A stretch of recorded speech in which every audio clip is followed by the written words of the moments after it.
All right, and welcome back to another show of the Arena. Today we are talking about, well, it will be we as soon as some tech difficulties, but we are talking about owning your value and conquering depression, conquering self-doubt, right?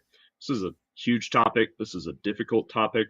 This is an ongoing topic. We felt like it's a very important topic, always an important topic, but today we really want to just dig into what do you do with depression? Because I think it's something that hits all of us, maybe more or less, right? And there's waves of it. And we struggle, it's easy to struggle with the sense of, am I good enough at the root of it if we really dig down deep? So we're going to talk about owning that self worth, owning your value, discovering where that comes from, and disassociating it from what you do.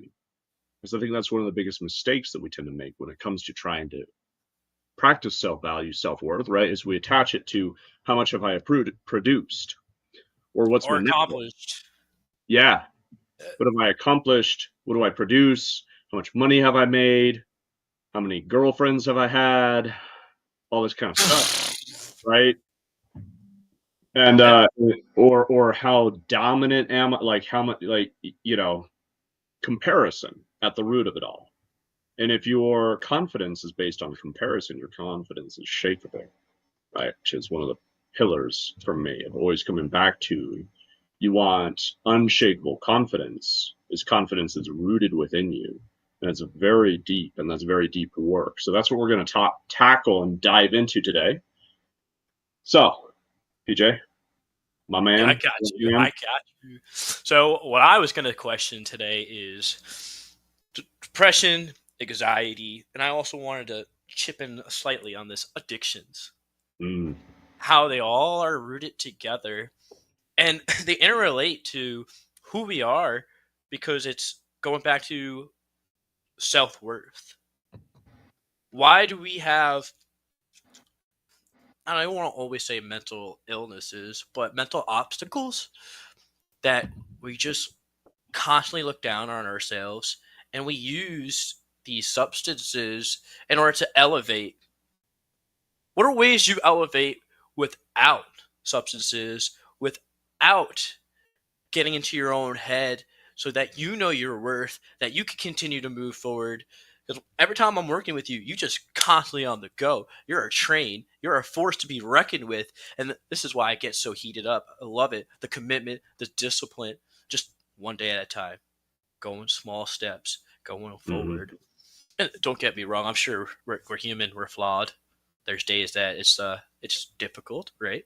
But me and you are here to serve. Yeah. But I think people need examples of authentic men that are figuring it out, working on it, and that they know their worth and their value. But what makes you into that state where you know that you can move forward, that you could get it, that you get the work done, Mm, and you take a step back and you're like, hey, look at this. I did it. I kind of made it. And it doesn't have to be anything crazy, right? Like for me, it's skating. When I skate, I'm free. That's my mm, state of mm, being. hmm Like I could conquer anything. I could write anything. I could speak anything. I've gone up to people and be like, "Yo, what are you doing on the beach on the broadwalk?" hmm And what's that for you? What does that look like? How do you paint that portrait for other men that are in this struggle? All right. A lot of questions kind of in Yes. one there. Let's loop back around, first of all, to substances. Don't elevate, they distract, right? That's a key. Generally any form of escapism that we're practicing, if it is escapism, right, is usually a form of somehow distracting from the gnawing voice inside of insecurity, self doubt, fear, right? Fear is at the root of most all negative emotion. And fear is a lack of love. And love comes with self knowledge, self compassion, self understanding, and self acceptance, right? And then we get to practice self love, which doesn't mean going to the salon and getting your nails done, right? I mean, if that's your thing, then go for it, right? But I mean, it's not my thing, right? I hear these ideas of like practice me time and self care and self love, and it turns into something very superficial.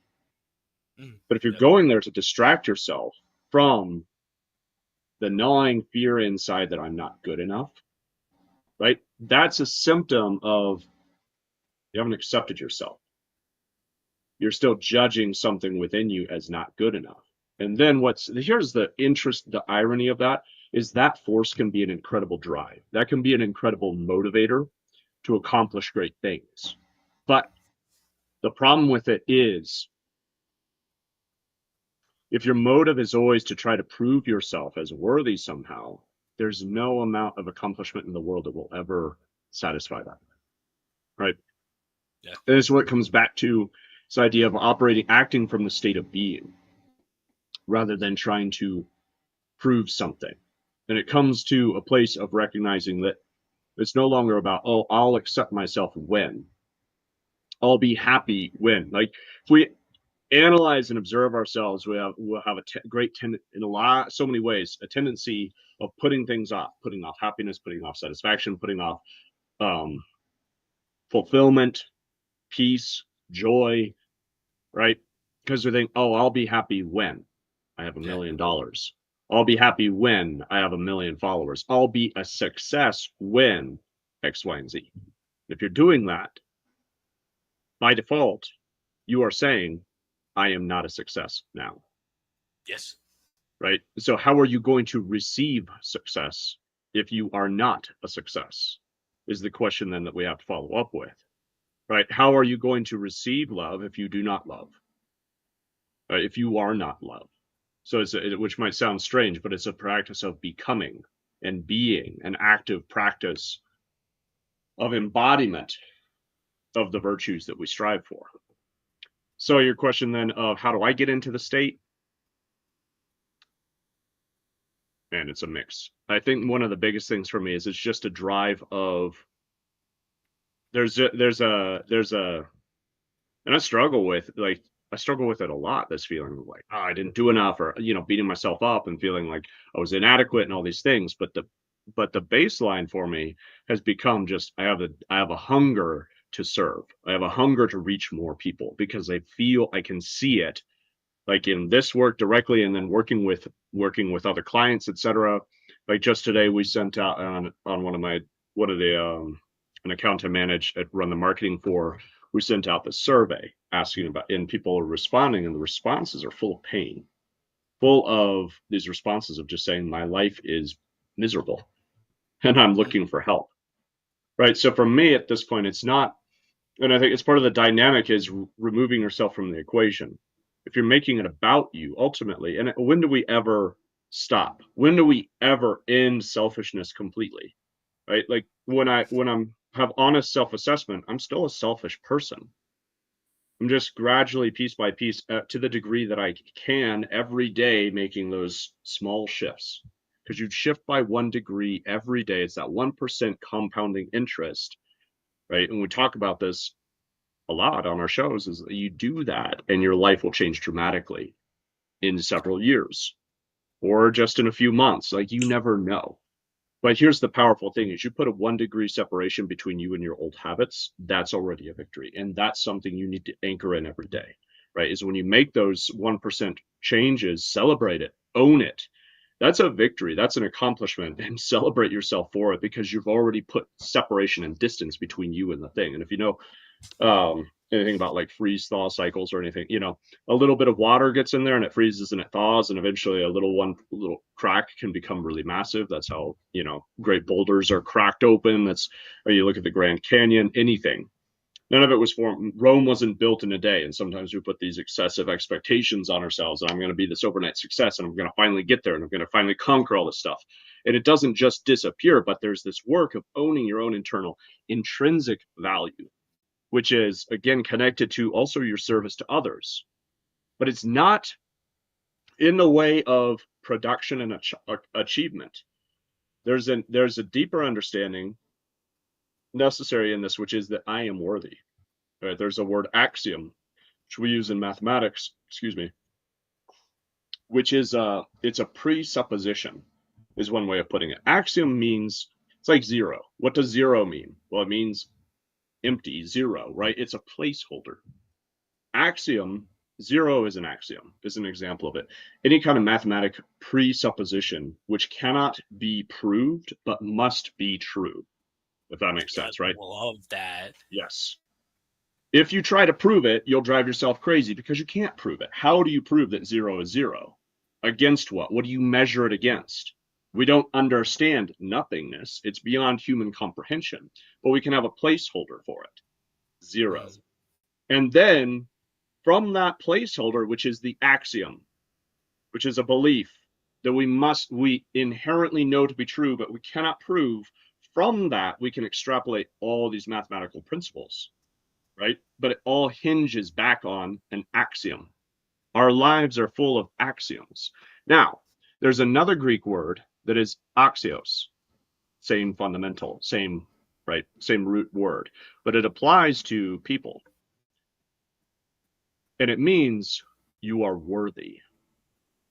So it's one of the Ooh. great practices you can do with yourself is just look at yourself and say, you are worthy. Why? Because you are. Yeah. What other proof and evidence do you need? If you go ahead and say why, and then you listen to the negative thinking that's going to creep in and say, oh, well, you're not worthy yet because you didn't do X, Y, and Z. It only Mm. becomes true if we allow it to become true, because then we're creating a different worldview and a different model. But the truth is, I mean, how do you disprove? How do you know you're not worthy? The only measure that you might have would be a negative worldview. And that's a decision. You see, it's a decision. It's not a truth. It's not an axiom. The axiom is you are worthy, right? And if we look at that in the lens of purpose and calling and your gifts and your talents, look like twins now. Got the stash rolling. Um, but you look at your purpose and your calling, right? It's you are made perfectly to achieve that. So you're already worthy of your calling. So that which you feel like calling and tugging at your own heart is already true for you. If that right, it's what you're. It's the shadow or the image of what you are meant to be. Calling to you. That's part of the beauty of calling. Is it's not just here's an accomplishment to go do. It's also your higher self calling to you, which is your true self, which is what is worthy, right? And so that's part of then the motivation is it connected to others and the service to others? Yes. Is it also connected to becoming that higher self? Absolutely. So it's for yourself and it's for others, and there's no separation or distinction between that. When a big mistake I see is when people get over caught up in serving others and then they don't take care of themselves, and then they're damaging themselves and they're not able to take care of others. And what really creeped in there again was a form of selfishness that masks itself as false humility and says I'm not worthy of the support and the help that I give to others. Well, then if you're not worthy, how the hell are you going to let somebody else know that they're worthy? And that's always the Achilles heel of those type of people, is they really have a deep belief that we as human beings are somehow not worthy, and they treat other people like dirt because they treat themselves like dirt, right? And so you cannot give what you do not have. If you don't have self-worth, you're not going to gift it to others. But also, when you can start to recognize the worth and the value intrinsically of others, you start to recognize it about yourself. It's a beautiful two-way street, right? Because the other is always a reflection of ourselves. Because the barriers of limitation are much less than we perceive them to be Of between course. all of us. So owning your values really just it's a matter of recognizing that intrinsically you already are everything you need to be to accomplish what you are here to do, which is your gift, your calling, your purpose. And that is where we find fulfillment, is act in the actualization of our calling. So my old man, ever since I was little, he always said, "God don't make junk. You are Mm-hmm. unique, and everybody is different. We're all brothers and sisters. Mm-hmm. That who we are is beautiful inside and out, and our souls will last forever. That this is flesh is temporary." I think at the same token, though, people need to take care of themselves, Mm-hmm. and that involves cutting people off that are watering those negative beliefs, saying you're not enough, Right. putting you down, not letting you chase your dreams, and stop caring about one, what people think, and two, I notice a lot of men that are depressed is that they sulk in their loneliness. Mm, If you're just gonna be a scared little boy or woman, etc., stop being in the corner. What are you doing about it? hmm What are you trying to accomplish? I feel like technology, unfortunately, is detrimental to our mental health because it's like, oh shit, look what James Scott did. I can't believe they went over there without me. I didn't get invited. Maybe you didn't Right. get invited because they were just closer. You didn't communicate because you were in the corner, not hmm interacting, not hmm being yourself. mm You know, so many other people are like, oh, I'm 30, I'm 35, I'm not taken. Who cares about relationships and what your age? It doesn't matter about any of that. It's what you're creating.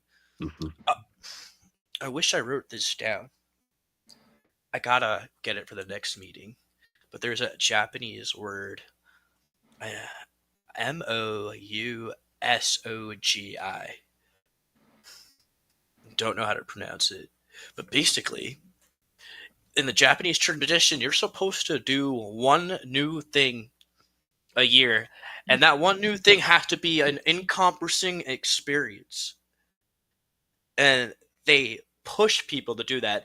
And every quarter, you try a new hobby, a different activity. So mm it's one experience every year annually, one new hobby slash activity every quarter, and then at the end of the year, you're supposed to reflect back.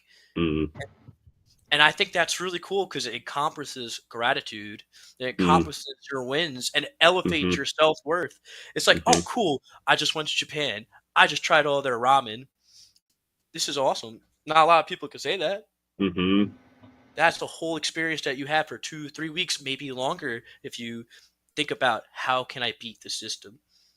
Stop thinking you have to do a 9 to 5. Stop thinking that, oh, I have to be a man and work a blue collar job where I'm doing the dirt, doing the electricity. We all need that, but who are you? Who are you trying to bring out of? Who are you trying to serve? I think that's really key when we're trying to find ourselves. Is get new experience, try new things in order to elevate your self worth and your value, because then you evolve. You're not the past you. The past you will die. It will decrepit. It will decay, and it's going to be like new skin, like snakes when they shed. We're going to shed into a new being. That's it. Yeah. The phoenix rises from the fire because it dies, right? It is reborn. I love that. D&D, baby. Let's go. Like when we were talking about archetypes, I was like, oh man, the lover sounds kind of lame. And the more I'm thinking about it, I'm like, cool. Like I'm always in the moment. I'm always present in the moment. Going And to that's part of, yeah, we got to do a show on the archetypes. I think we've mentioned it a few times now. So that'll come on the masculine energy archetypes, which is king, magician, warrior, and lover, which follows a quadrant. So we'll talk about that in due time. That'll definitely we'll have more content on that. But that's a key is right self knowledge, knowing who am I. Because if you're measuring yourself against a false standard, your self worth is really going to suffer. I think that's one of the hardest things, right? So here on the show, then you got a lover, PJ, and you got a magician, which is me, right? And so I struggled too with holding the standard I always judged myself against was the warrior. It was a very different and unique energy, right? And that energy, there's especially a discipline aspect to it, which is an orderliness, which I don't have, right? And so I Mhm. judged myself thinking I'm not orderly enough. Now, yeah, Yeah, the nerd in me for like personality assessments and whatnot. On the big five, I'm high on conscientiousness. I'm rather high on orderliness. But when it comes to actual the embodiment of order, not. I don't do well with set routines and set schedules and things like that. And I've always struggled with, oh man, you listen to Jocko Willink and it's like discipline is freedom. Yes, but discipline is an interesting word because it comes from disciple, right? So discipline doesn't just mean set willpower, enforcing a rigid routine into your life. Some people will thrive with that, Mhm. and many will not. And so if you try to hold yourself to the standard that is not true to you, to the core and the essence of your being, you're going to go through life miserable. And then how do you build self-worth when you're miserable? Right? So where does depression come from? Well, a lot of different places. And another thing on that topic that you mentioned, was depression also is get out, stop focusing on yourself, right? Like you said, stop sulking in the corner. Depression has to do with an over focus on ourselves, which opens us up to negativity and self judgment.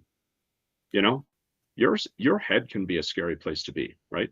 That's why we have to go there consciously and practice meditation, mindfulness, right? Self healing, all those kind of things, and get the hell out. I Right? love Like, that. don't stay there, especially don't just sit there in the negativity. And that's what happens with depression is you go into your own head and you just get trapped in the it just got locked up there and it just feeds and it escalates, right? And usually what it is it's self-centered but in a negative and judgmental way. That's the problem behind it. I'm not good enough. I tried this and it didn't work. All the kind of garbage that comes up. One of the most powerful things you can do is just get out of yourself and go focus on somebody else. How are you serving them? How are you impacting them positively? Mhm. Right? That's a key. It's not the end all be all, but it's one of the biggest things that really helped me get out when I was in really deep depression was to start thinking, okay, I need to stop being so self-focused, so self-centered. And like you said too, like waiting for a relationship to come along to solve all my problems. Not going to Yeah, happen, right? Because you got to form a relationship with yourself first, right? Because otherwise your relationship's just going to backfire. It might be great for like a month or two, maybe a year if you're lucky. And then it's really going to backfire on you hard because you don't have a relationship with yourself. So you don't have a foundation for a relationship. And more deeply than that comes down to self respect, relationship, and then self respect. If you don't respect yourself, men, if you don't respect yourself, no woman will respect you. yep, Every woman wants to be loved and every man wants to be respected. You can argue me on those points, right? Do we want to be loved as well? Yes. of course. But the core of a really healthy relationship is love and respect. The man loves the woman respects the man. That's a good relationship, right?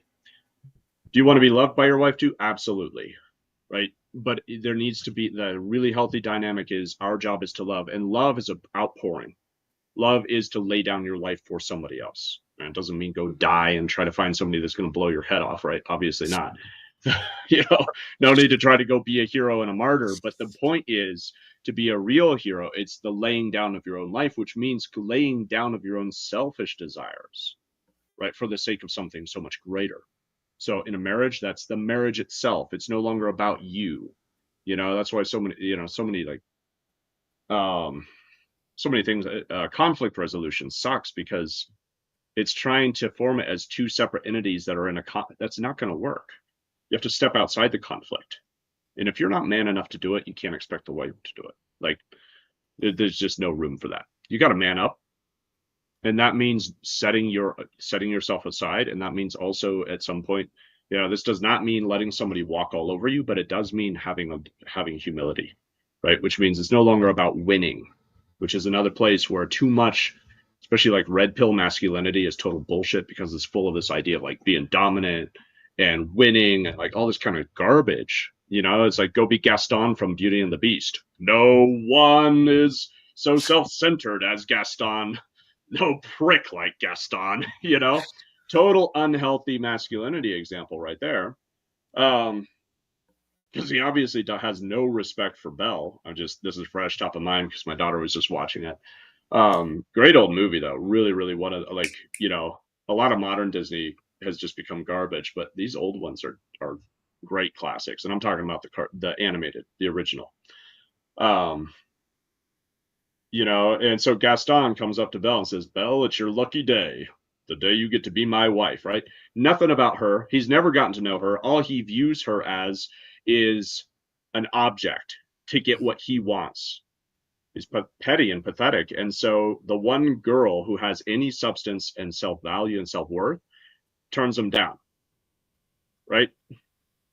So, and I'll break this down more at some point somewhere else, but that's just, it's an important piece, right? So understanding that masculinity is not about domination. It's not about winning, because when you win, you're going to lose, right? So in marriage, it's about what's greater is the marriage itself.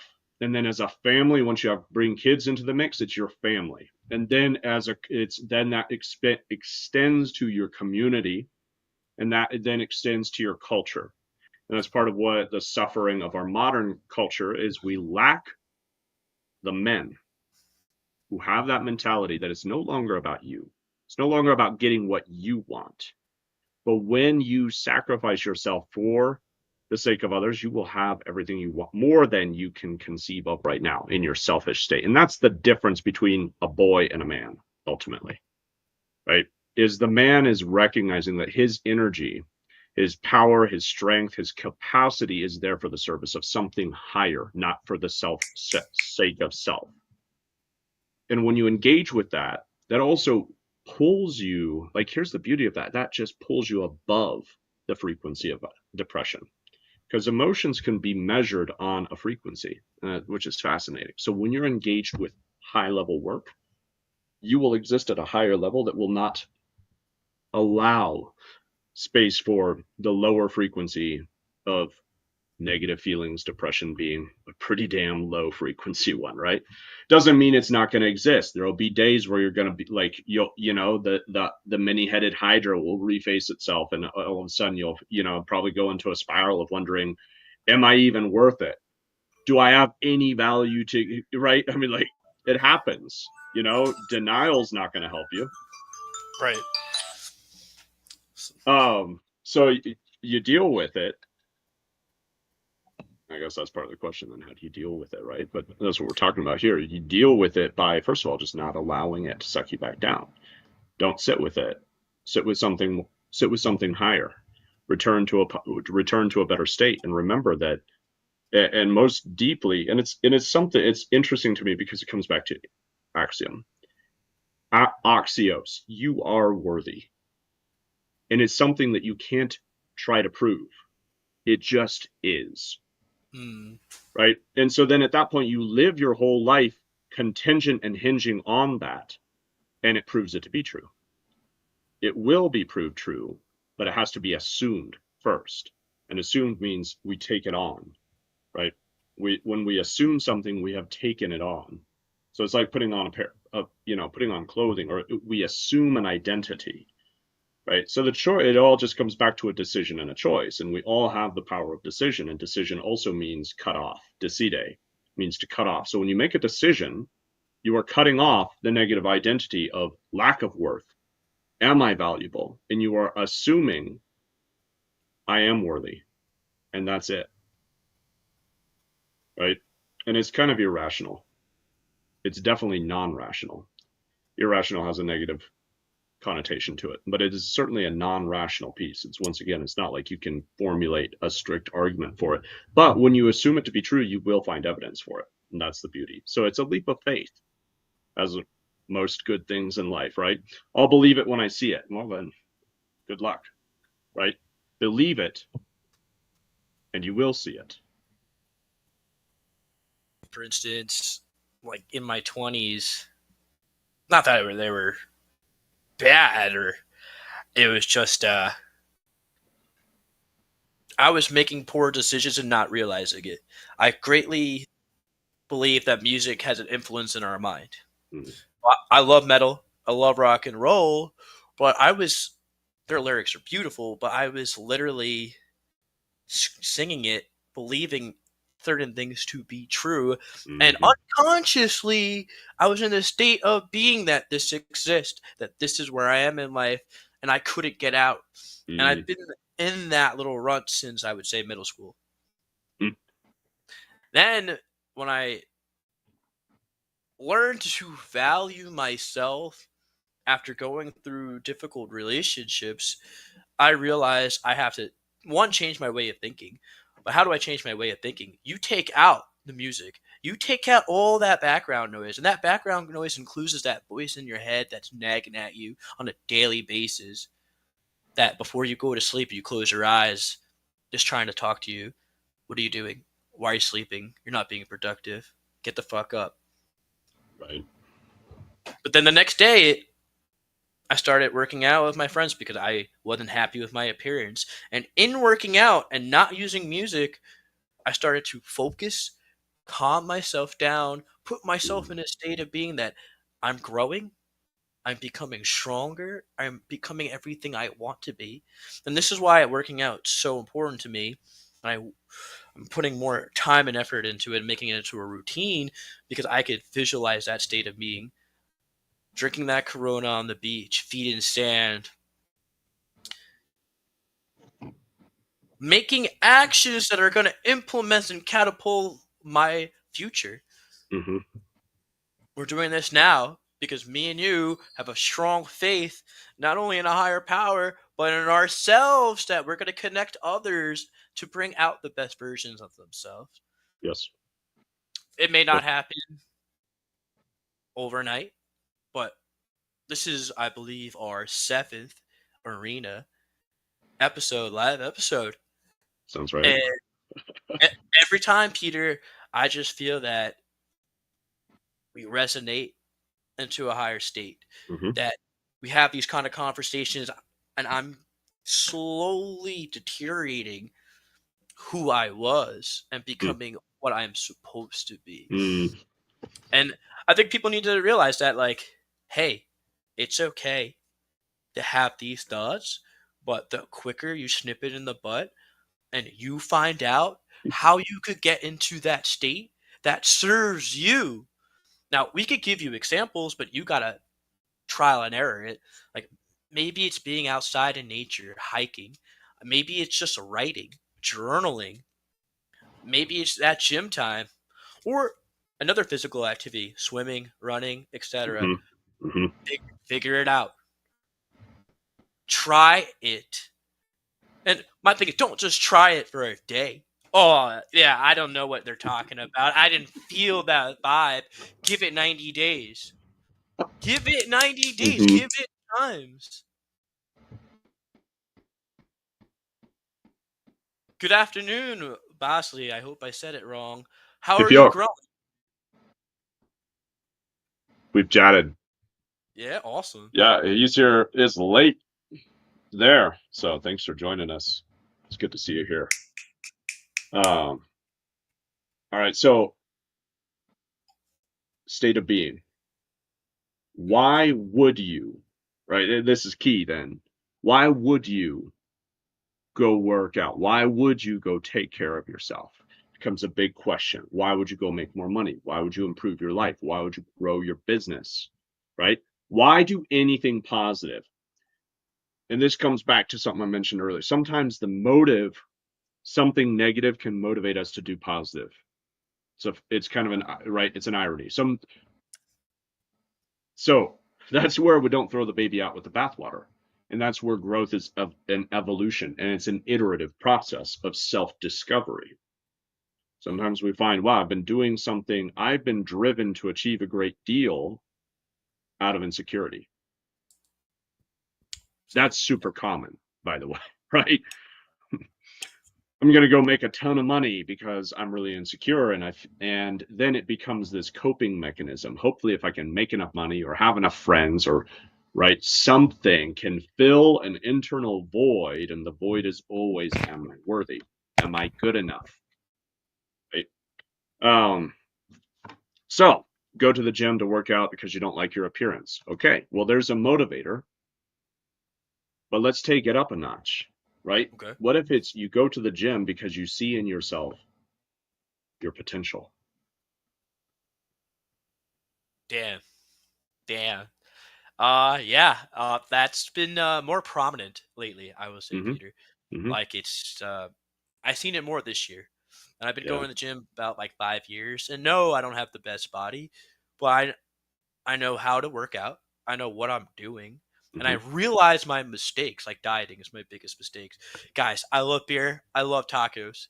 It's a fault of mine. I'll own it. I'll own it. But hey, I know what I have to do going forward. But the cool thing about the gym is you're looking yourself in the mirror. I use the mirror constantly because I am sculpting my Lou Ferrigno physique. How I want Arnold Schwarzenegger's arm. How I want to be as charismatic as Ronnie Coleman. How I'm going to be as influential as these gentlemen that I constantly look on YouTube Hmm. to serve, to be there for others. This is just one segment of what me and Peter are going to create for the universe. Hmm. This is Hmm. just one voice, one outlet.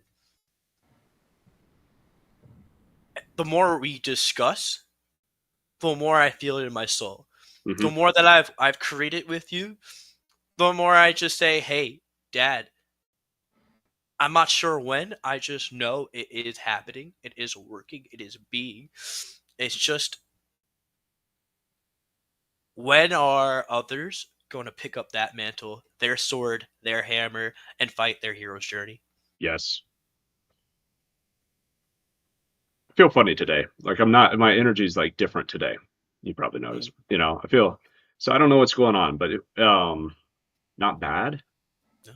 just calling it out. But it's interesting. Like I'm also amped. I'm amped, but I'm very like calm, like muted at the same time. So it's kind of a strange place to be. But um, this subject though, Hmm. and I love setting a topic before we jump in. Like sneak peek behind the curtain here. What happens before we go live? We're like, what do you want to talk about? I don't know. I had some ideas. What about these? Maybe we have a couple topics. We had a list somewhere floating in our notes, and I don't know. We referenced it once, so that was cool. Like 10 topics, and we referenced it once, right? But we're just gonna roll with it and then get into the conversation. And look, this is a conversation not just between PJ and me, but it's a conversation with us, with all of you, our viewers out there. So feel free, jump in the comments and listen. If there's something weighing on you that you feel like, you're not ready to drop in the public comments, you can Hmm. DM either one of us. And also join the PJ drop the Discord. That is the Brotherhood. That is the private community for men. So definitely join us there. That is a really fantastic place to come join us and have these conversations and just get support through the week, right? And really join us in the journey of all becoming better men. But all this to say, like the topic that really it just scintillates for me, it resonates, is that once again, the state, it's entering the state, the higher state, and that, excuse me, you're you go to achieve great things because you can see it already, right? Not Yep. out of, oh, I need to beat myself up. I'm out of shape, so I'm going to go try to kick my butt in the gym to get back into shape, right? How long's it? Okay, so here's an analogy of it then: push and pull motivation. Yeah. Push motivation is the most common motivation, and this is an epidemic for entrepreneurs. Is because look, the entrepreneur mentality, entrepreneur mindset is radically different than an employee mindset. And as an employee, right, somebody's telling you basically what to do. They're going to give you your schedule, they're going to give you your list of stuff to do, and you better go damn well do it, or else you don't have a job, right? So you just follow orders.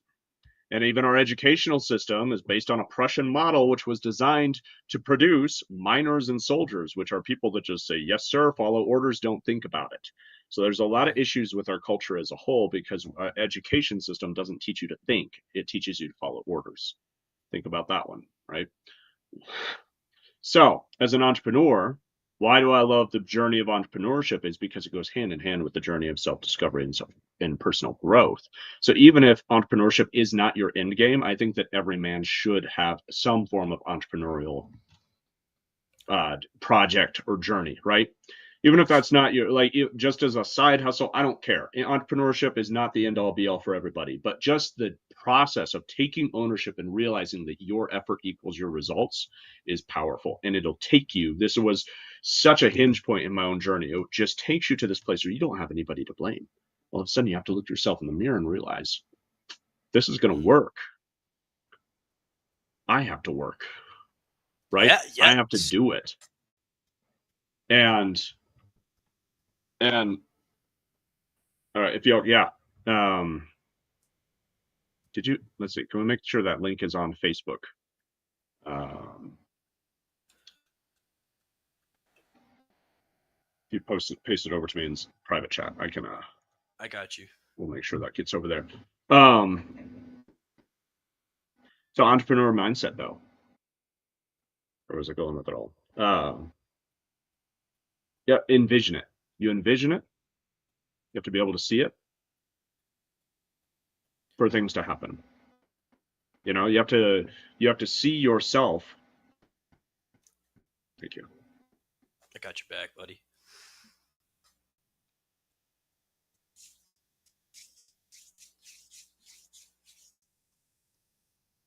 All right. There it is. If you I think I just got it into no, it turns out I don't think I can post it to if you I'll send you the link. I don't think it posts directly over to Facebook, unfortunately.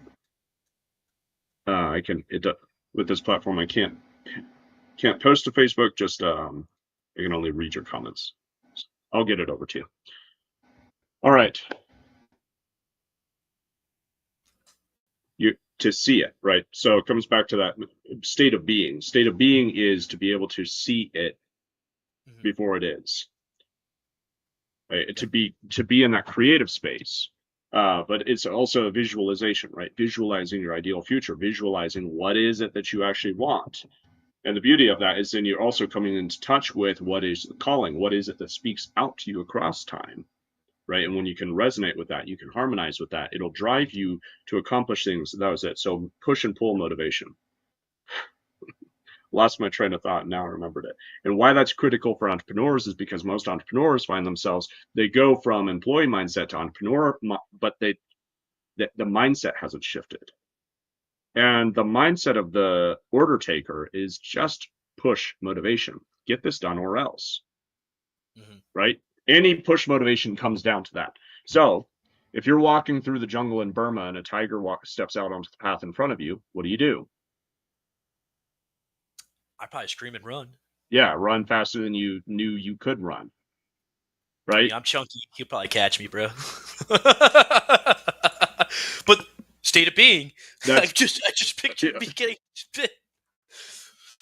but yeah, you get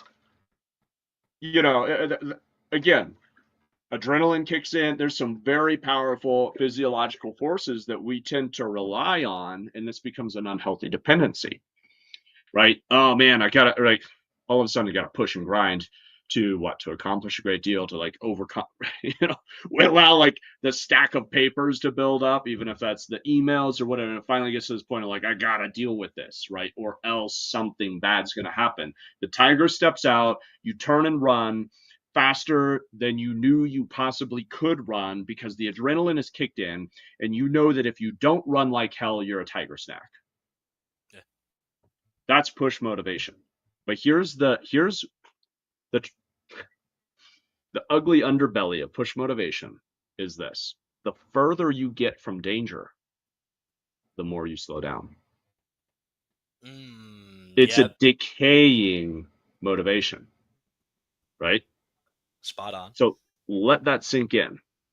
Push motivation decays. The further you get from the motivator, which is usually the danger, the threat, the less motivated you become. Flipped, put differently, the closer you get to your goal, the less motivated you are. The closer you are to safety, the slower you walk because you're farther from the danger. So push motivation does not empower you to hit your goals. You'll hit your first one and you'll be so damn burned out that you're not going to hit the next one, right? That's the problem, and that's the burnout cycle. It goes hand in hand with everything that we're talking about here, right? Because if we think we're unworthy, we push ourselves, and this is push motivation at work, case in point. I'm not good enough. I better push, push, push, push. Because the monster, the tiger of low self esteem, is chasing your ass through the jungle. and you're trying to get away, and so you're trying to push, do more, look better, make more money, whatever, to be good enough to get away from the tiger of insecurity, self-doubt, etc., right? And what Yep. that means is it's never enough to get us there. And we're on a burnout cycle because it's push, go. And again, like the dangerous thing is if that's what you depend on, you'll find negative things to try to Mhm. push you. So Yep. you'll create crisis, you'll create bad situations because that's what it takes to to break the inertia and get you to move. It's like, oh my gosh, the house is on fire, better go, right? So let's back it up. That's push motivation. What's pull motivation? You ever play with magnets? Yeah. I love Yeah, it. magnets are Boom. great. Yeah, and they can push each other apart, they can pull each other. Incredible force of energy. And although energy is beautiful, powerful, to remember that everything is energy. So our thoughts are an energy. Our thoughts are an energy that we can't see, but it's no less real than the radio waves, or let's say the Wi-Fi waves, whatever it is, right? That's sitting in the air that communicates data and information and allows us to be doing this right now, Mhm. right? And you guys watching this are probably watching this on some form of freaking Wi-Fi. You can't see the signal coming in, but it's making our faces show up like magic. Same thing with your damn thoughts. It's all energy. So, oh, I can't see my thoughts, so it's not real. They're fucking real as hell. They're real things. And they become real in your reality the more that you sit with them, because that's when they sink through the layers, the strata of energy, and they become tangible eventually, inevitably. Inevitably is the word to remember. So the quality of your thinking determines the quality of your life. So pull motivation, magnetism being an energy you can't see, but you can see those magnets smack together, and they're strong enough they can take your fingers off or worse. Magnetism is amazing. Okay, so pull motivation is when there is something in your future that is so magnetic to you that it draws you towards it. Yep. Now, with push motivation, it deteriorates. Pull motivation, it expands exponentially. It increases, it grows. So what happens is you build up so much momentum in a pull motivation that and as you set a goal, you will break through the goal and your energy will carry you through it. The motivation will carry you through it. The momentum will continue onto the other side of it and actually increase. Key here is to have a solid vision, which in my terminology, vision is that thing that you're always striving towards, and the goals are those goalposts along the way Mhm. that you measure your progress by, and they also release dopamine. I mean, let's just work with the brain, not against it, right? It's fun to check it off, fun to reach that milestone, fun to accomplish something, and it feeds your own motivation. If you don't set yourself up with actionable goals, you're just going to demotivate yourself over time, because vision is magnetic. Vision is the pull motivation. But if you don't have clear goals along the way, you're not going to see and measure your own progress, and inevitably you will, like, you're going to lose steam. So set yourself up with good, actionable, achievable goals that break your high level vision and mission down into actionable steps and allow the pull motivation to carry you from one to the next. You So I got love something to this say there, huh? tangent. Oh, dude, like it was like on the tip of my tongue, and I can't wait to roll it out I because saw it. I love when we talk about thoughts and how thoughts are energy. And I'm a Mm, firm believer that energy cannot be created or destroyed. It simply it's is. truth. Yeah. And I wanted to expand on that because if energy can't be created or destroyed, and it simply is, that is your state of being. Yes. So that higher power already knows where you're supposed to be. You're given free will. So you get to decide, hey, I'm depressed. Or you can Mm, decide, I'm going to pull forward because my vision is more important than my being in right now. right. Right. That we've been working together, we've been making this content, and this is just stage one. Yes. Stage two is going to be maybe an opening something else. Stage three is we're going to be on TED Talks together. Hmm. Stage four is maybe you get a TV show. Who effing knows? Right. But It's just the fact that the momentum that this is supposed to be, that this state of being is going to drive me, and this energy, it already happens. I already think about it. I just need to think about it more often and put the action steps. So if you're home, get up for a little bit, do 30 minutes, 30-minute walk, 30 minutes in art, 30 minutes in drawing. Hmm. I just really want to nail it to the ground that you have to do something, move, because I just feel like with depression, like Yes. when I was suicidal at goddamn 12, 10, maybe 10, 12, Yeah. I wasn't active. I wasn't active. I was going Mm, to school. I was coming home, and unfortunately, since I didn't have any connections, I didn't have any networking skills. I was socially freaking awkward. mm, I didn't know how to interact with my fellow peers because I couldn't hear them, and I was afraid mm, of being judged. So I mm. sulked and I played video games. As much as I love video games, it made me part of my personality. It was you're in a standstill, and Right. you're either in the story or in your head. And let me tell you, it's eventually going to be in your head somehow, some way, shape, or form, even if you're having Hmm. fun. Hmm. Once I started moving, once I started playing tennis, once I started bowling, once I started working out, I realized, wow, look what I could do. Look what I could accomplish. And that's that Yes. 1% that we talked about, Peter, right? Yes. Find your interests. You know, that's yeah. I think again, it comes back to don't measure yourself against a false standard. Find what you love. Find what just takes your like expands your energy, right? Because if Mm, you're doing the wrong thing, your energy is going to feel like there's a big old wet blanket sitting on top of you all the time, and you can't get up and go, right? You find the thing, and even if it's judged as, I don't know, whatever, bowling's not cool, whatever, right? Like, oh, you should be playing football, whatever, right? As an example, mm. who the hell cares? Or like, I'm in Colorado, everybody's like, oh, are you going hiking, hiking, hiking, hiking, hiking? I'm like, no, damn it, I'm not a fan of hiking. It does not motivate me, but Mhm. I'm motivated to get back to the ocean because I want to be outside all the time when I'm by the ocean. Because I love the ocean. I love the seawater, the ocean water, right? So do I want to go to the lake? Not really. It's kind of slimy and gross. You know what I mean? I'm Well, all about the ocean. It very much motivates me. I could sit here and judge myself about it, or I could sit here and be depressed that I'm not by the ocean, or I just find the activities that are going to realign me with that, which is a form of pull motivation, right? mm. Motivated to get by the ocean. And I know when I'm there, and it's for all of us as a family, our whole quality of life goes up because we all thrive around the ocean water. So I'm like, well, good. I'm glad we're all a match that way. That works out well. You know what I mean? But it just comes back to case in point, you find something and yes, you break the inertia. Sitting still is going to hurt you, right? Emotion is energy in motion. Emotion is the language of the body. So part of the way that you have an opportunity to shift your emotion is to shift your physiology, which just means move, right? Stand up. If you're ever feeling sad and beat down, stand up and roll your shoulders back.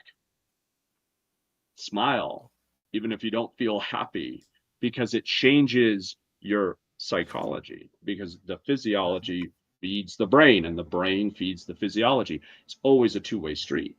You can always use one to affect the other, right? The place to where the trigger of everything is usually the thoughts lead to everything else, Yep. but you can control. Okay, I can get up and move, then get up and move, right? And allow the cycle to then begin of finding the next thing. And that's a place of being present and asking for and receiving the inspiration of what's next, right? And that's and discovering your interests, discovering what lights you up. And that's also going to be where you're going to engage more with your own gifts, your talents, your calling, and your purpose, because they're intrinsically a part of you. And the people that are supposed to be in your life. I I went to Australia and I made friends with 6 people. And to this day, 4 years ago, we still all keep in contact. It used to be every day, but now it's like once every week or two. I feel like once you have these hobbies, you're going to connect and elevate. Once you meet like minded people that love to do what you do, to be positive, to keep moving forward, it just elevates upwards. Hmm. Water will seek its own level. So why are you sulking and being depressed? It's just going to drain your energy. The water is going to slip Hmm. out. Hmm. So yeah, and it's what you said. Energy cannot be created or destroyed, Correct. right? So you firmly believe that. I'm like, well, I hope everybody here firmly believes that because it's a law of nature, right? It's so all that happens then is transmutation. That's where the idea of efficiency comes in. But to put it in an applicable analogy is you've got brakes on your car, right? Hopefully, right? Um, when you go slam the brake pedal, what you're doing is you're taking the what it was it kinetic force, right, Dave? Like it basically the movement of the vehicle is an energy, it's kinetic energy. You're taking the kinetic energy and you're transmuting it to heat. Mm-hmm. So it's a transfer, it's a conversion of energy. So when you're feeling depressed, one thing to remember is you're still experiencing an energy, and that energy can always be transmuted into something else. So you're sitting on latent potential. Now, when if you the longer you sit on it, the more it will compound. Yes, but there's never a time when you can't. There's never a time when it's too late, and the time is always now. Because what other time do you have?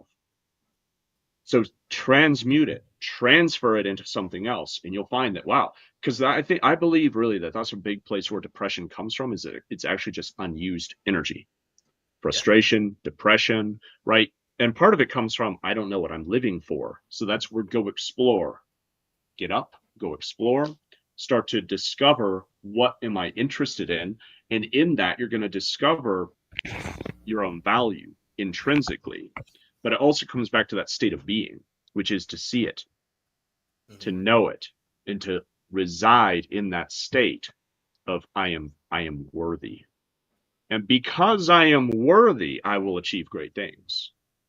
Right? Radically different from I will be worthy when I achieve great things Yeah. or if, because that's push motivation. Push motivation says, well, you better go achieve a lot so that you can be worthy. Mm-hmm. Pull motivation, you can activate now. That's the beautiful thing, right? So if there's just one thing that I would just could just like psychically embed into everybody's mind is that you get to choose it now. You can it is difficult as I know it is. You get to just simply decide in the moment, I am worthy. Mm-hmm. And are you going to have resistance to that? Absolutely. So come join the brotherhood, come join the community, because that's a place to deal with to have a peer group that'll help support you through the resistance. But you have to learn to work through the resistance. And not be afraid to step in that pain. Yes. I think that's what a lot of people with depression and anxiety is that they're not willing to go back into the past and face those demons, Mm. or look at yourself in the mirror and be like, "Are you really trying to live up to your potential?" I love what the Fiok says here. That was beautiful, brother. Yeah. Yeah. And I think that's where, so go jogging when the feeling of depression comes. Find that thing. I hate jogging. Like for you, Same. you go jog. But there's always something that you can do to go use your energy in a healthy way. And when you use it, the beautiful thing too is like it's not like you're going to use your energy up, right? Not when you're engaged with the right work. You go do something inspiring, you'll feel more inspired, right? So if jogging inspires you and gets you out of the depressed state, beautiful. Because now here's the other thing is you're always on a spiral. The question is the direction. Are we Yeah. spiraling up or are we spiraling down? And that's again the beauty of the word repentance. Never means like, oh, shame, feel bad. Repentance is a change of thinking, a change of direction, right? So if I'm spiraling downward, I repent by just shifting, by turning around. And that's also this, I mean, this conversation can't not go to the place of receiving God's love too. Because if we have an axiom of axios, which is you are worthy, if you believe you're not worthy, that means that God made you unworthy. And if that's the case, then you have a cruel, vindictive God, right? And that comes back to that point of like, well, why believe in a God like that then? But it's not the truth. It's not the reality. You've been made beautiful, powerful, capable, and with a gift and calling. You already are everything that you need to be. It's all there within you. It's our job, each individual one of us, to go on the hero's journey of unlocking and tapping into it and claiming that power and harnessing it and directing it in the right way, but it's already there. I love how you So, said that because you got me amped up this whole goddamn conversation. I'm like, I'm like ready to like go tackle everything, and you just said the most beautiful thing that put me in a state of zen because it already is mm, that we're already unique enough, and now I just feel like not that I'm not ready, not that I'm not rushing for it, but just sit down and just like deep breath in, deep breath out. yes. That Peter's words are right, that God's will shall be. It's just like you said, whether you're gonna turn that switch on. hmm and align with it, right? Do we become a vessel of God's love and grace, or do we fight against it? Another point then too is the power of the state of being is you become the source, Mm. and at that point because you are aligned with the source, with God, right? But it's no longer then. So back to say working on your physical appearance.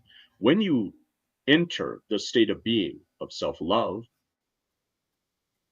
because you see that potential and you enter into that potential self, the higher self now, you're no longer driven by I need to work out or else I'll get fat or I gotta like lose this weight and look better because I don't look good enough now or some kind of negative thinking. It's that we are accepting and assuming that positive future higher ideal self now. So instead of trying to work uphill towards it, we've shifted the balance. We are now the source, and that will naturally flow everything that needs to happen to accomplish that.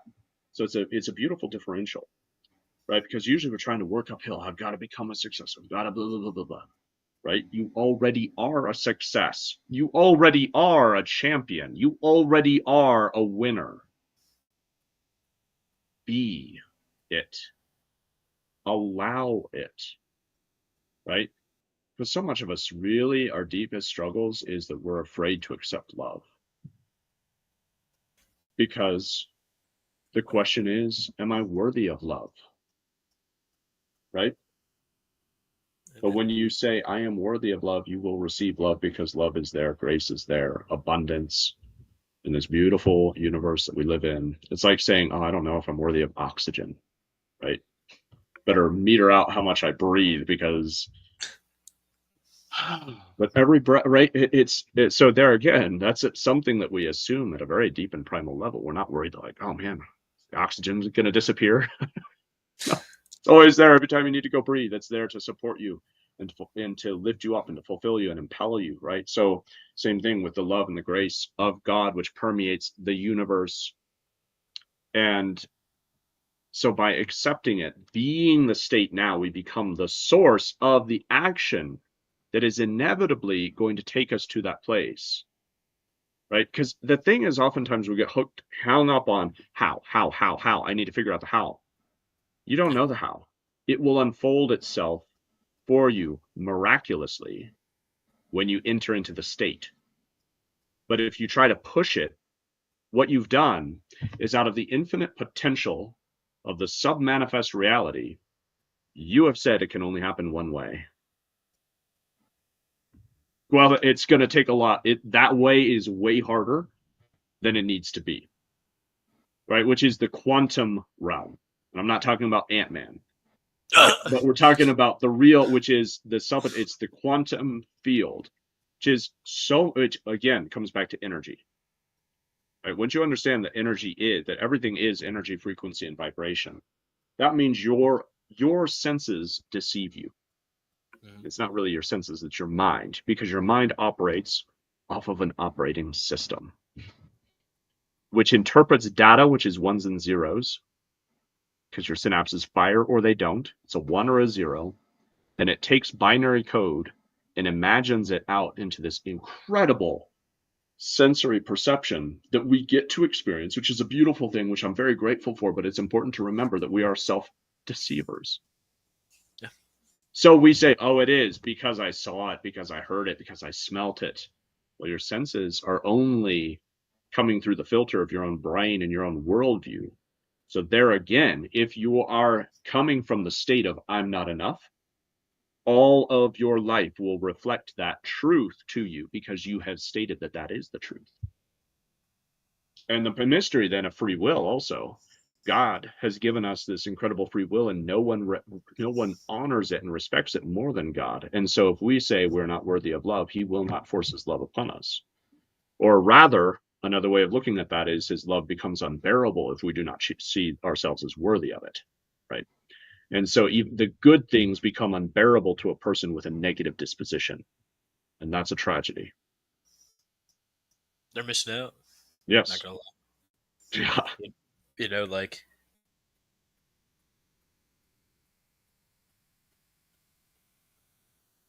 more people came into my life this year as it was supposed to. More Mm, things flowed the way it is supposed to because I became open minded. Now, I use my suicide story to impact others that one, you're not alone, and you need to elevate that as a push pull yes. that, hey, I am complete.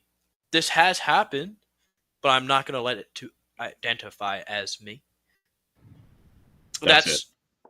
That's, like Mm-hmm. Boom. I feel growth knowing that those nights that I didn't want to be here, those time when I try to hang myself, that I've really just hung myself to the next level. That nobody's gonna feel like this because we're going to work with the right people to help serve those people in need. That Yes. if you're feeling like that and you need help, there's always a way out. Yes. But the first step is you acknowledging the pain, and after the acknowledgement of that suffering is who can I reach out for help? Yes. After you reached out for help is you need to put the work in. Nobody's going to do it for you. And that's a hard truth because I feel like a lot of people just think that, hey, I need help, fix me, fix me. Let me go back to substances because I am escaping. Nothing worth having comes easy. But I will tell you Mm-hmm. one thing, the attempt to succeed and try what you have never done before will be far greater than not trying and living in regret. And Amen. living in regret, you are going to sink into depression further. It's going to be that much harder. And That, you can that, start at any time in your life. I don't care if you're 40. I don't care if you're 60. I don't care if you're divorced and you don't know what you're doing. Rip the band aid off. the time is now. That's it. Speaking of time is now. Let me just put that back in that chat for everybody Yes. because we're all here together. Join Peter's Discord. Check It's them the out. brotherhood. Yeah. Join it. Join us there. So yeah, nothing in life worthwhile is going to come easily, but it can come naturally. And there's an interesting dynamic between those two words, right? Because I think again, we say back to the state. And if we're adopting the state, and part of that state of that higher self, the potential that we see within ourselves might be the potential of that athletic figure, right? Mm-hmm. The body is part of our being. As you said earlier, it's spirits animating the flesh, you know, but we take care of our body as well because the body is part of it. Mind, body, soul, right? Body is part of it. And there are very unique and interesting dynamics between those three. And so oftentimes we think, oh, I'm just like one thing. No, there's a lot of interplay between the dimension of your being, which is a holistic aspect, but your body is part of it, and you inhabit and you animate this body, and it is a part of you. It's not like some kind of husk or shell or a prison of the soul, as the Gnostics like to say. Some pretty trippy stuff, right? It's not a prison. But it's a gift, and it's something to steward and to take care of, and takes care of you in return. So all that to say, the body is worthy of taken care of, right? The body is worthy of health. And this is where, so there's body positivity and some things like that. And it goes to the far, there's a lot of things about it that are really great, really healthy, but they take it too far because then they say, when you're inspired, don't do it. And that's the problem because then they get fixated on remaining in the current state. And that is death. That is unhealthy, right? Same thing with depression. Do not judge yourself. If your body's not where you want it to be, if your mind's not where you want it to be, if you have unhealth in some aspect of your being, Mm-hmm. whether that's your body physically or your mentally, right? Because mental health is the biggest thing that we're facing, and today that would like it's an epidemic and nobody knows quite what to do with it. That's why we're here. Not because we have all the answers, but because by engaging in this conversation, all of us together, we can find the answers. Each one of us can find our own way forward. Mm-hmm. What do you want to say there? Damn, you're starting to pick up on it. I just want to say that me and you may not have all the answers, but as a community, we will have the answers. And that's why we're trying to get you guys so engaged in the Discord and Mm-hmm. to the Brotherhood, is because maybe Jack needs some help, but myself and Peter can't. Mm-hmm. But Jack meets Sam, Sam and Jack start working together, and they start elevating Right. together. Because you're joining the Brotherhood, because you're working in the arena, because you're listening to self help, self talk, and because you're putting in the work. Right. You're engaging. You're engaging with the positive. That's the shift, the turning around. Right. Just engage with the positive and watch your life transform over time, cumulatively and exponentially. And again, and it's also the principle of coaching, right? That I abide by. That's the foundation of all my work. Is I don't have the answers. I I know a lot. I've learned a lot, but it's a minority compared to the vast sum of knowledge that I do not have, right? Of the unknown. My job is simply to facilitate the journey into yourself where you find your own answers. That's coaching, and that's the foundation of my work, coaching one-on-one or in the mastermind, and that's also the foundation for the Brotherhood as well. I'm not here to fix your problems for you.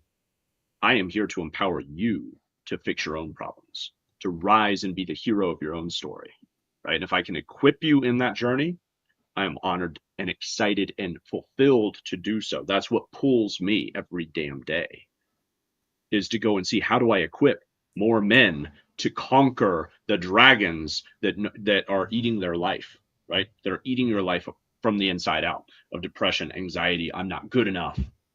And what do those things do? They hold us back from just taking the action that is a consequence of the state.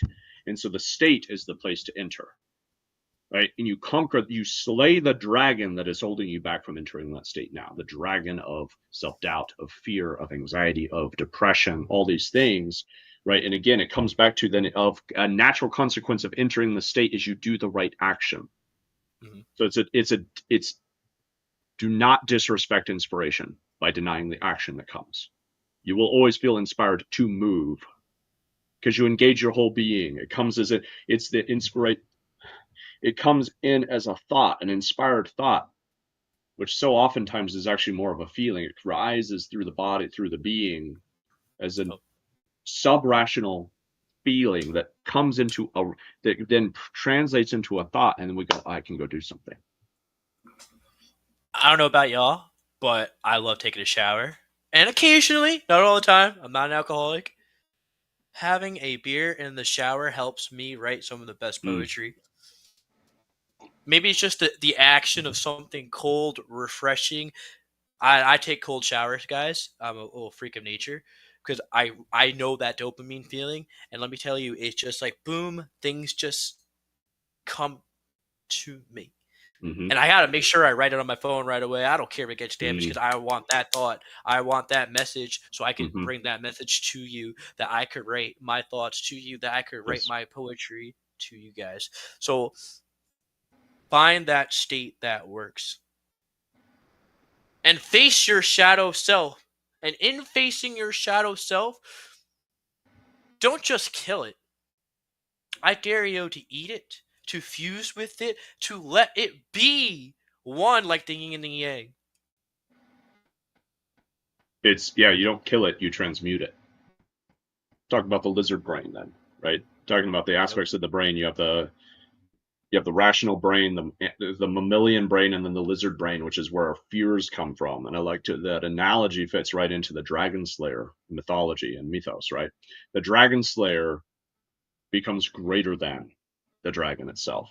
So I'm talking about the dragons. There's actually, physiologically that part, neurologically, I guess, just there's neurology behind what we're talking about. There's science and there's art, right? There's mystery that I think any great work will always have an aspect of mystery to it, but there's science to it as well, which is what can be observed and systemized and replicated. And there's an understanding that there's that lizard part of your brain, and that's where your dragons come from. Fear, but they're there for your benefit, right? They're not actually. That's we think self-sabotage as though your own being was somehow working against you, but it's not. Your whole being is designed for your self-preservation, right?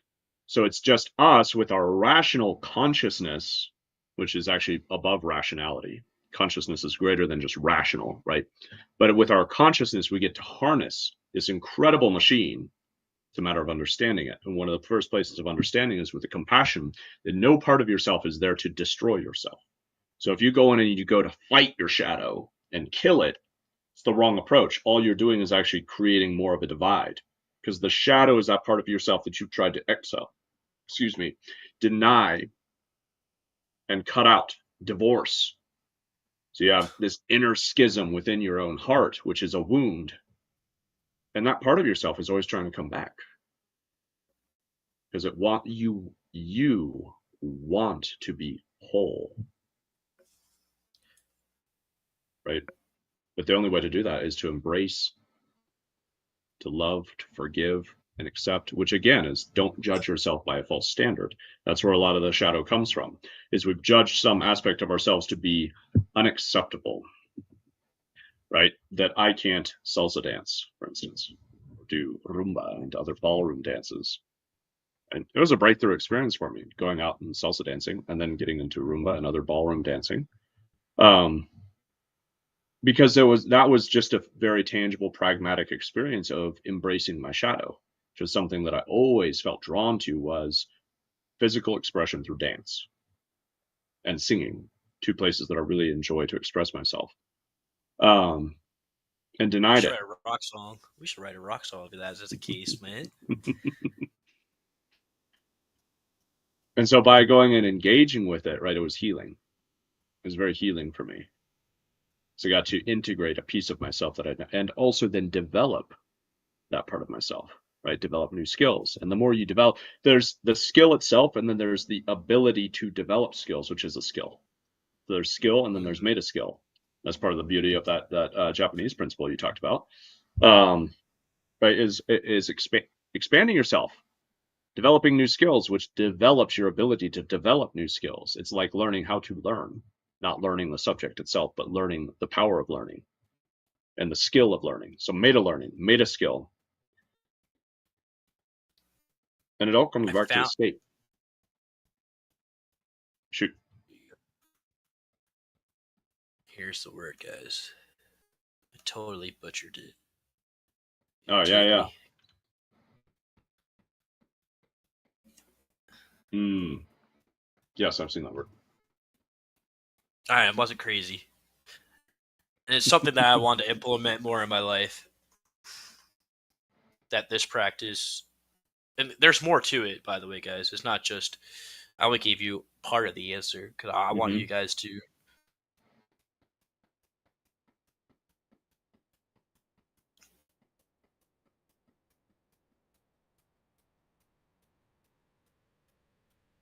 What's that expression? Oh, wait, we just paused all of a sudden.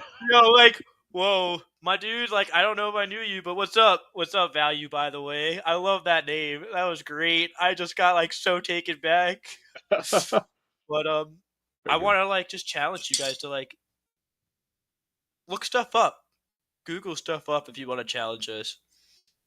We're not always gonna. We're gonna give you part of the answer, but the other side of it is you guys have the answers. You guys have the potential.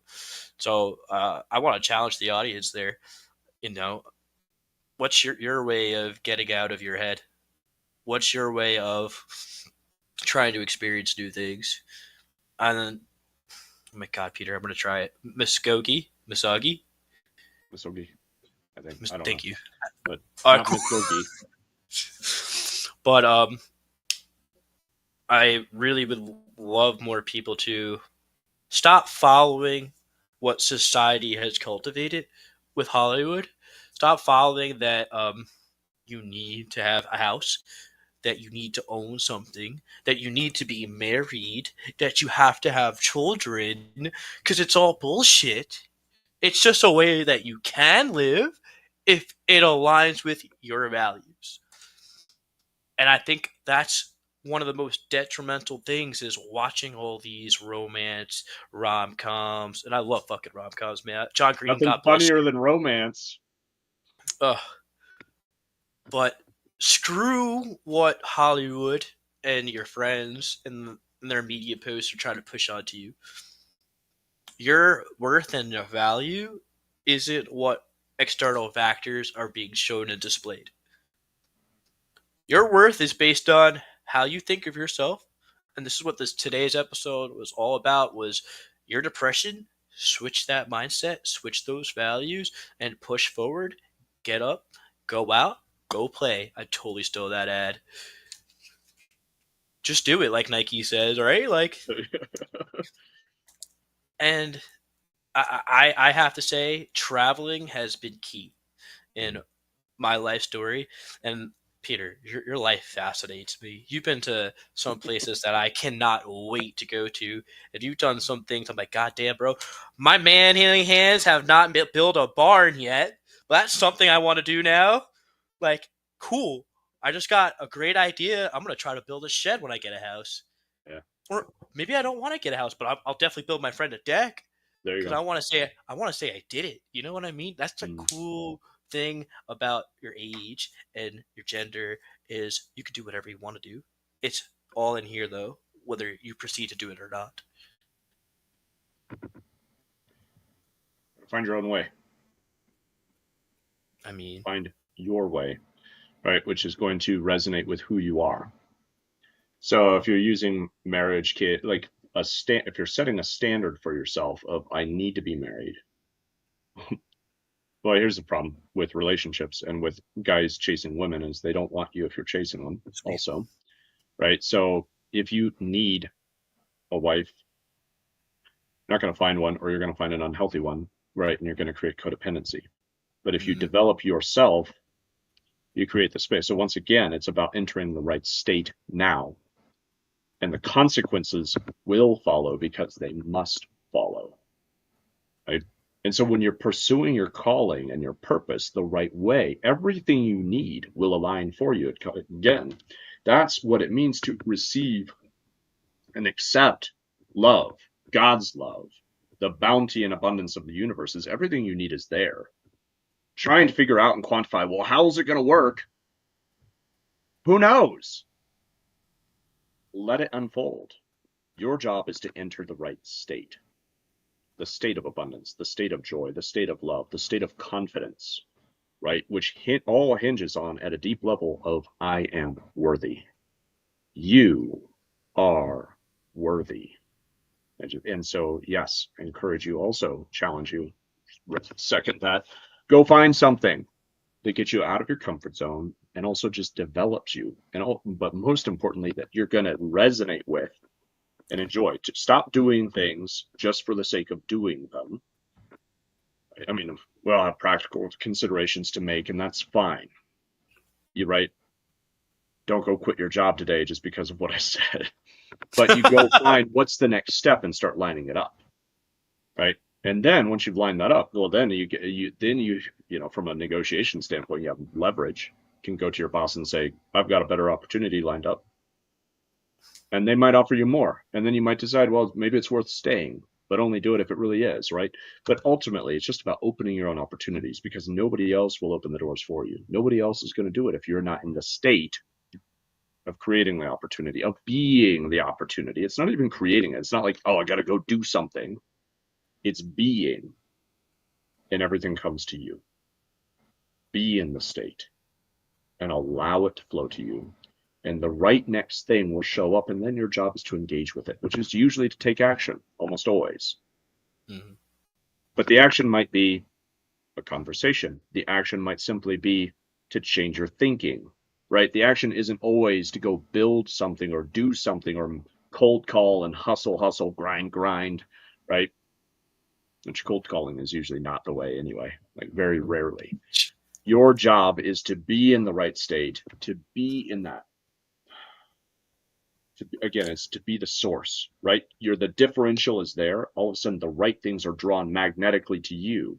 That's the other power. When you're in pull motivation, you become magnetic to the right things, and they will align for you. And the fear and the anxiety have no place in the healthy state.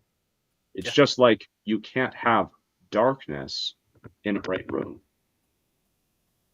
It's impossible. And so that's again, decision to bring an analogy that might feel oversimplistic because I want to know and appreciate how challenging it is. But it is as simple as turning a switch.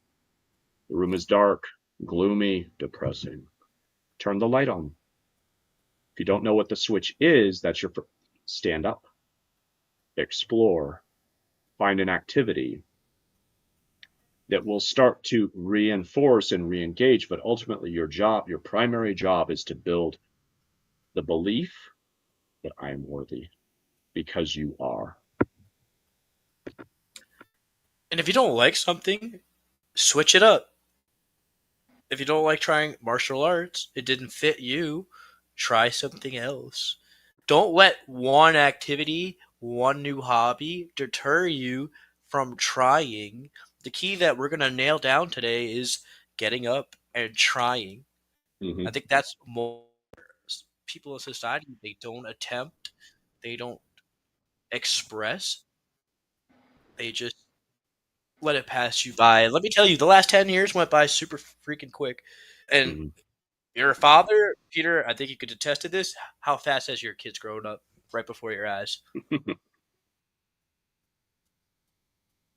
It's wild. That's why I want to push that because time's not going to wait for you. Yeah, Your that's friends aren't going to wait for you, but you're only going to be living with yourself. And in living with yourself, you got to make sure that you have enough love because this is the only time we may have to exist. So make the most out of it. yeah, it's a funny thing. I mean, even if right, not my belief, not my worldview by any means, but even if reincarnation were true, and you got another shot in another life, even in that worldview, that life is dependent on this one. So I don't care what kind of worldview or belief system you do have and you might adopt about whether this is it, which I believe this is your life, and then we move on. We're no longer in the body, but then the spirit lives is eternal. You are an eternal being, Mhm. right? But as So, the line from Gladiator, what we do in life echoes in eternity. That's fire. Because I always like telling people that I am a drop of positivity that ripples throughout the world. So That's you what get to it's be all about. because you choose to be, and you are in that state, right? And when you're in that state, again, I just can't hammer this home enough. When you're in that state, everything flows. And that's when we talk about then, flow state. What's flow state? How do you get in flow state? You get into the damn state of being, and the right things will flow. So when you're out of flow state, it's not like, oh, do I need to reset my Pomodoro clock or something like that, or like turn on some binaural beats or whatever. It's your state. And these external things can help. I'm not against Pomodoro timers or, you know, binaural beats. I use the beats. Love that. I don't do the timers because I just go into one flow to the next flow to the next flow, and it's all this loopy nonsense that I wouldn't try to explain to anybody. My own productivity cycles. Um, but when it comes to using external things to affect your internal state, absolutely. But your internal state is what determines everything. So that's the most critical to remember, and then to practice. How do you reclaim that state? How do you reclaim that state? To put it simply, is you imagine the state now, right? And that means denying the current data input that is contrary to the state that you want, which comes back to your senses will deceive you because your mind will deceive you because your mind is going to process the information according to your current worldview. So that's where you get to cut off the old worldview, which is the death of the phoenix in the fire so that you can be reborn. So I'm going to cut off the old worldview. I will interpret this data differently and deny the input that is currently happening. Because when you go to envision the state, feet in sand, corona in hand, well, your feet aren't in the sand right now, right? You're going to have all the resistance popping up like the little bitch that it is, follows you around wherever you go. Oh, that's not the case. What if someone like you didn't do enough today? This or that, right? And the negative voice, is it you? Where's it come from? Who knows? But it's there and it follows us. I don't think, you know, and your job is just not to engage with it. Yes. The voices of negativity will always be there. Do you get to like just silence it? I think that's a I've seen that. Like some people say, "Oh, you can silence." No, bullshit. You're never going to silence these voices. There's always going to be something there that will threaten to throw you off balance. Your job is to find the balance within yourself and not be looking for external affirmation, external validation. So that again is a shakable foundation because the foundation's not on you. The foundation is out here. And as soon as that foundation pulls out, right? Where you Maybe one break. day yeah, maybe one day you're the biggest guy in the gym, and the next day you're not, right? Maybe one day you're the richest man in the world, and then the next day, divorce.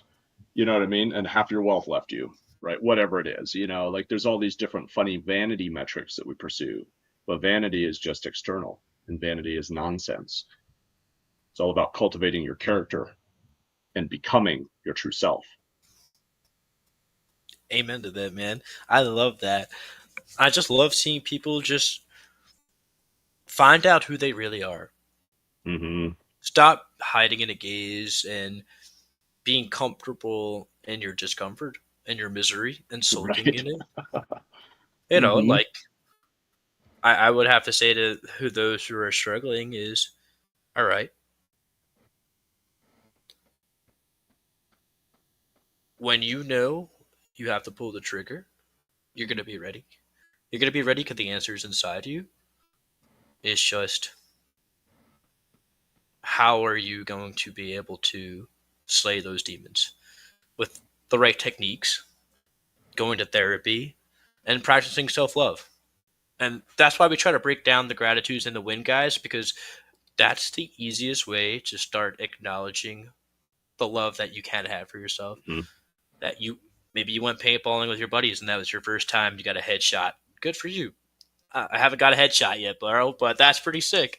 Or it's just like for instance, in my job right now, I'm filling in for a market rep. So I'm talking to business partners that I never had an opportunity to speak to really, Yes. because I was just that guy, that samples guy. Now I'm trying to help her out, and I'm trying to make my company look good, and talking to people that own their own businesses, Hmm. that have their own success stories, that they're their own bosses, that they're entrepreneurs, and they have this tremendous amount of wealth. But I could tell you right now that they're people. They But struggle. They're telling me that business is tough right now. Some of them are telling me like business is moving and it's going, and I'm getting sales, and I'm exceeding my expectations. It's well, just the funny parallel of how this universe works. There's yes. ups, there's downs. It's just how do you let it affect you? Hmm. Your story is to be written. So write the story and create it as is. And That's you hold the pen. a always have one on hand, because you never know when that strike of inspiration is going to strike. True. True. True. Man. I'm feeling good, bro. I don't know about you. Oh yeah. I'm just feeling like, man, I just where do we wrap this one? Because I'm like, there's so many things that we bring up, and it's and they're all. And I'm also just remembering every time we talk about this. One of the things that bothered me the most, has always bothered me in my journey, is when things are made to sound like trite and simple, and it's like, oh, you just do this, and that's it. You just love yourself, you know. You just, or I'm like, and so, or even what I'm saying, you just get in the state of being. Well, how the f do you get in the state of being? Join the brotherhood. And just follow with us. Keep joining us because we're going to keep breaking it down Mm, step by step, right? And I'm always driven, once again, what drives me, what pulls me, my pull is to equip you with those practical, what do you do? How do you practice that? Because there's the conceptual level and there's the practical and the applicable level, and you need both. You need to understand what is the concept is quite simply enter the state. Enter the state that you desire to be, and your desires become true, right? Even that example, some entrepreneurs are saying, oh, business is tough right now. Oh, right? I like that. Saying those words shifts your energy. If you're saying it is, then it will be. And then others are going, well, I'm picking up sales, I'm breaking records. Woo! Right? They are speaking it into existence, just as it says, in the beginning was the word, right? And that God spoke the universe into being. So our words are a creative force because we're made in the image and likeness of God. So beware and be conscious of and be, you know, very precise and like just be careful with your words. If you're saying, "Oh, it's tough," saying, "Oh, I'm struggling right now," right? A guy who like every time I'd see him, like, "Hey, how you doing? You struggling?" Like, fuck no, get that shit off me, dude. Like, no, I God. feel like I have to like shake my shoulders off every time I'd see because he was like, oh. And he was in that state so heavily, and he like projected onto everybody else, thinking like, "Well, everybody else must be feeling this." No, Mm, no, break it. Right? Challenge it. It doesn't mean that we deny the doesn't denying your experience. Validate your experience. Like if you're facing challenges, that's valid, and it doesn't mean you just deny or like ignore what's going on, the pain that you've experienced. It's all valid. Validate your experience. Validate your own pain. But you don't do it and be like, "Oh, I'm struggling," right? I'm striving. Maybe I'm striving towards something greater. But even there, you're still working towards something. So put yourself beyond it, right? If we're like mountain climbing, you're going to the peak. If you're always climbing, you're always climbing. It's a matter of shedding the identity, identifying with the win, not the climbing, right? The peak, not the climbing.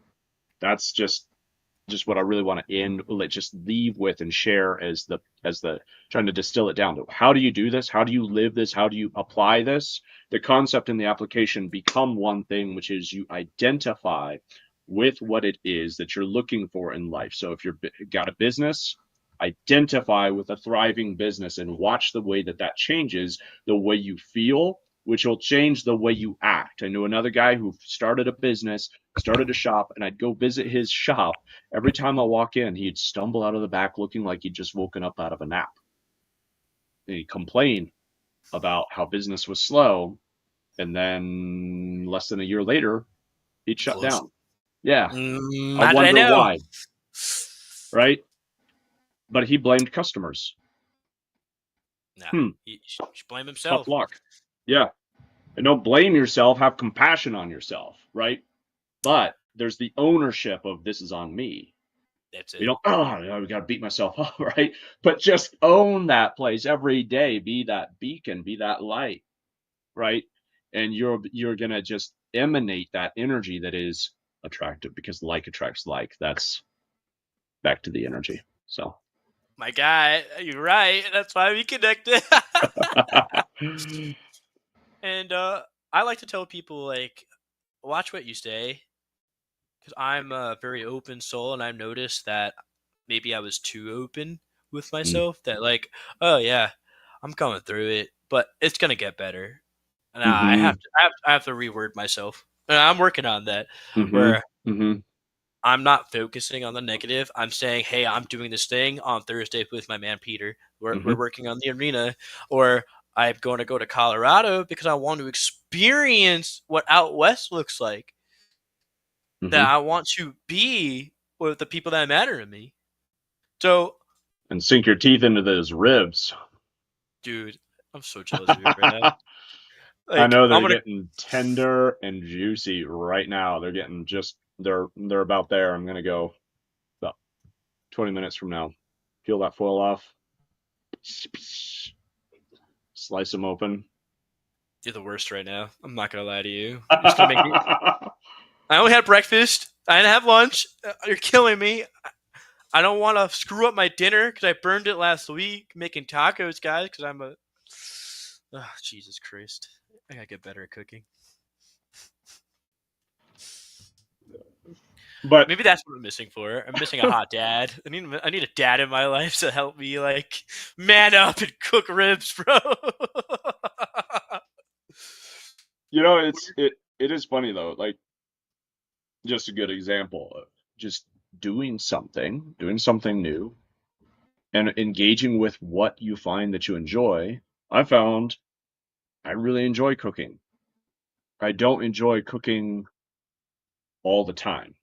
Found that out working in a restaurant, managing a restaurant, running a bakery, right? Like, I don't enjoy mass producing dinner rolls because you sit there and you go, like hundreds on end of the same thing. I'm like, I don't enjoy that, but I do love cooking because it's the creative process.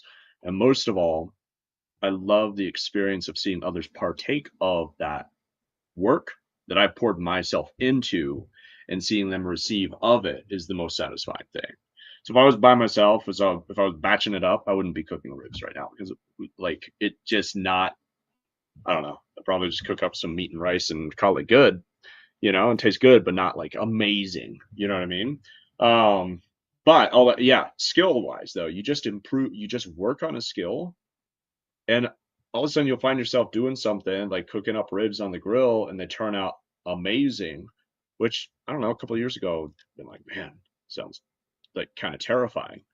You know what I mean? Like, oh man, I'm gonna ruin it. I wouldn't want to ruin nice ribs, and it's intimidating, it's overwhelming, but you just engage with it long enough, and you're like, wow, I can do this. I can do this. So that's just a good example, like a real life example right now. Ribs on the grill, and I know they're gonna be great. I'm super 100% confident in that. Why? Because I've just built the skill by making little changes, incremental changes through time. And we get to do that internally too. You get the same process with the whole struggle of fear, depression, mental health, being in the right state. You just practice getting in that state. And a great thing you said just now, like, I'm not feeling so great, I'm working on it and all that stuff. Even there, we get to break the cycle and just be like, no, I'm there. Yep. And it's like, it sounds crazy because again, we're confronted with the resistance of, well, here's the facts. Facts are I actually don't feel great right now. But the deeper truth, like in Narnia talks about the deeper magic, is that yes, you might be that way now, but you have a deeper leverage, which is to change that now Yep. and to be in the state of I feel great because I am great. And there's another quick like, damn, I'm all over the place. Keep spinning out new things, but here's another one, like a great little hack, um, which is just simply, I am because I am, and I try haven't it heard of on that yourself. one. Yeah, try it. Just put this one to the test. Everybody watching this, please put this to the test and watch your brain, our brains. Like once you learn some of the programming, it's like self hypnosis. I am happy because I'm happy. So wait, I could just say I am because I am. But try it. Just try like I am Let's happy try that. because I'm happy. Say it right now, or just pick something positive and just say it. Watch it. Nah, Do it. because I got Because what? Do it. no, because my head's in the gutter, mate. Oh, listen, I will say this: like I Pick know one that and do it. Let's I cross am the bridge. happy. I am happy because I'm going to a show tomorrow. I am like so stoked. I'm going to a rock Nope. show tomorrow. Okay, that's great, but it's still something else. Do it Uh, just I am because I am. I am I, happy because I'm happy. I am sexy because I'm sexy. oh, I'm gonna do that one. I like that one. I All am right. sexy because I'm sexy. Yeah, brother. Let's go. Did you feel it though? It's like it's no longer I'm happy because I'm doing something or I'm going to it's I am because I am. I am happy because I'm happy. And then what's funny is then your brain will just go out to find because your brain is a evidence seeking machine. So when you reprogram it, because a lot of times we deal with all this intense negativity because there's some form of intangible external input, which is what I'm getting at is there is it's not always your own inner voice that's so damn negative, but our inner voice has become programmed to be very negative. But when we and so then the brain is like, well, I'm a piece of shit, so I'm going to find a bunch of piece of shit evidence, right? I'm depressed, so I'll find more evidence to be depressed. But when you reprogram it, which is as simple as right now, I'm happy because I'm happy. Oh, well, look at all this evidence that I'm happy, right? And so it's an override because look, emotional healing is deep work, but it doesn't mean it needs to be like slow and like you can override the system by just saying I'm happy because I'm happy. Right. And another funny thing is like sometimes we think, oh, well, I'm dealing with all these like deep hidden traumas. Well, then you are, right? Right. It no longer needs to define you, right? Being suicidal when you were 10, being molested when I was 4 does not define me now because we choose the identity that we carry now. And I was suicidal when I was a teenager too. And it doesn't define me, but it's given us a gift because it's taken us to a deep, dark place, which has given us the empathy and has reinforced the calling I believe that was already there. Right? Your calling, your purpose was already always to serve people, to bring light and joy to others. This is part of what you naturally are good at, right? Yeah. It comes naturally to you because it's who you are. But then you had this other piece, and was it fate? Was it predestination? No, it just is. It's the maelstrom of the life and all the input that we deal with, which is that we're on the ocean. We're a drop of water in an ocean that is full of pollution. Is the reality. So you can't help but picking up the pollution of the ocean around you because you cannot stay a pure crystalline droplet of water in a polluted ocean. But you can become a source of joy and light in that ocean. And that light comes from knowing what the darkness is like. Yeah. Thank you for being open today. Thank you for Thank you. sharing that. Thank you for being you. I love that. No one else Hold to on. be. Just when you were saying I am happy because I'm happy, I am because I am.